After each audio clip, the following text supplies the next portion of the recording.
Hi everyone, it's Michelle Powell with Some Like It Organized. Today I'm talking with Mariko Amekodommo, who is a personal chef in Los Angeles.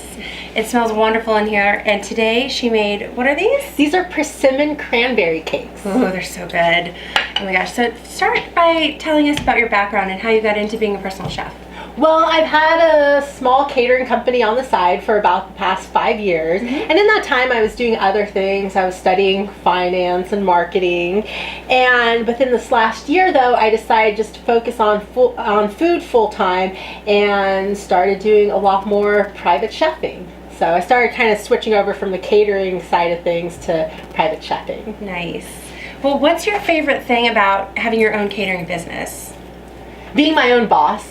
I'm one of those people that I don't play well with others, work well for ignorant bosses. Yeah. Just being able to be my own boss and control my schedule and, build things myself. What do you think is the most challenging thing about having your own business?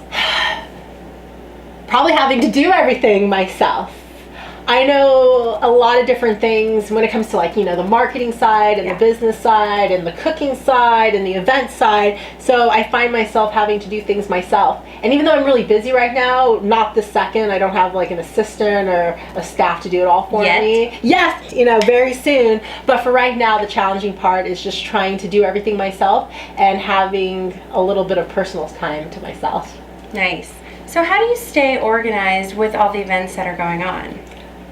I'm obsessed with bins. Okay. That's how I stay organized. I'm all over the place. I'm really ADD. So I have a bin for everything. I have a bunch of those dollar shoe boxes, those clear shoe boxes. I organize meat gadgets and baking gadgets and garnish tools. And I have them all labeled. So if I need something, I'm like, oh, I'm doing this event. I need this thing. And then I can just pull it out of the box and then put it in the box of supplies I take to the event. Okay. Then I also have boxes of supplies just for events. So I have one that's my necessities. That's the first aid kit, dish soap, sponge, garbage bags, some rubber gloves, that kind of thing. And then I have a box of just the tools I'll always need, like a whisk and knife, and, just the essential tools. And then I also have a bin of a bigger bin of my essential ingredients: olive oil, vinegar, salt, pepper, truffle oil, things like that.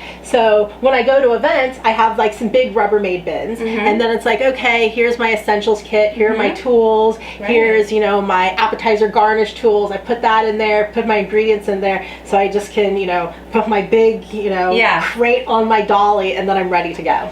Perfect. Yeah. Everything's sorted and accessible and organized. I love it. It's hard to do, but one of the things that I've had to be diligent about is when I come back from events is putting things away. Okay. Otherwise, it'll just kind of sit there in my trunk or my closet until the next event. So it's taking that 10 minutes just to come home, put everything back, put it away, getting into that habit. Yes. Nice.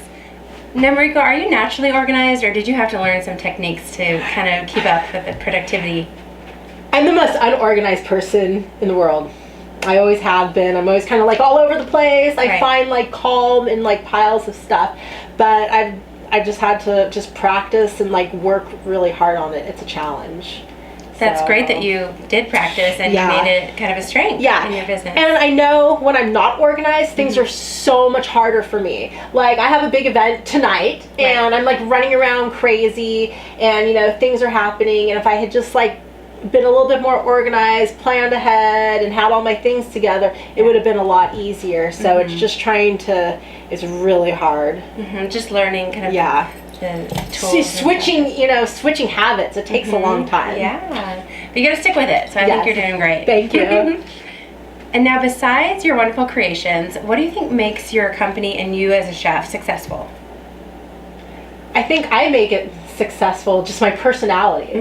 When you hire a private chef to come into your house, you're not just paying for the food, because you'd go to a restaurant for that. You're paying for the experience. So I come in and I've got my pink chef coat and having fun, talking, playing with the kids, doing shots with them. You get brought into these really personal situations. You're I did like a gay wedding like a few weeks Nice. ago, and you know, it's their close personal friends. And then I've done, you know, 50-year anniversary parties, things like that. So it's like this really intimate moment of, you know, families and friends, and then I'm like automatically thrown into it and just, you know, having fun and bringing them this experience, and they just love the energy and they always want me to come back. So I think really what's made me successful is just being myself. Yeah. And doing what I love, and that just comes out. Always important. Yeah. That's great. So how can people find you online and start to work with you? Well, you can find me online. My website is Culinary Adventures with Mariko. I got a lot of fun recipes, and you can find out about my events. I work with two really great agencies called one's Kitchen and one's Kitchen Surfing. So you can check them out and search for Mariko, and you'll find me. And they're really great because you can go on there, you can see my profile, you can see different menus that I do, different events that I do, pricing, you book right there. Nice. They take care of all that stuff. So when I show up, all I do is just like cook and have fun and leave you with the clean kitchen. So Kitchen and Kitchen Surfing. Check them we'll out. put those in the links below, Yes. so that'll make it easier. Awesome. Well, thanks so much for joining us Thank you so today. much for having me. Check her out, everyone. She's awesome. Her food's amazing, and of course, you can see her wonderful personality. So we'll see you next time.